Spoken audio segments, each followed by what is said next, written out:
අද අපි කතා කරන්නේ short conditionals ගැන. short conditionals ගැන කතා කරලා පළවෙනි example ටික බලමු. ඒකේ line number 1 line number 1 වල අපි variable එකක් හදාගෙන තියෙනවා TikToker කියලා. ඒකට අපි equal කරගෙන තියෙනවා string එකක් different කියලා.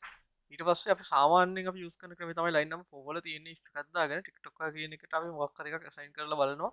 TikToker කියන එක ඒකට සමානයිද කියලා. ඒකට සමානයි නම් if එක ඇතුලේ තියෙන console එක console lock වෙනවා. ඊට පස්සේ අපි අලුතෙන් කියන ක්‍රමය තමයි end operator එකට line number 9 වල තියෙන්නේ. ඒක TikToker කියන එක assign කරගෙන assign කරනවා string එක. string එක assign කරලා බලනවා අපි අර assign කරගත්ත එකත් එක්ක මේක සමානද කියලා. සමානයි නම් තමයි ඊට පස්සේ තමයි end operator එක දාලා තිනවා. සමානයි නම් console එක log වෙනවා. ඊට පස්සේ operator එක අපි සාමාන්‍යයෙන් check කරන විදිහ තමයි line number 12 වල තියෙන්නේ. ඒකේ if එකක් අස්සේ TikToker ඊට පස්සේ string එකක් දීලා ඒක assign එකට equal නැද්ද කියලා බලනවා.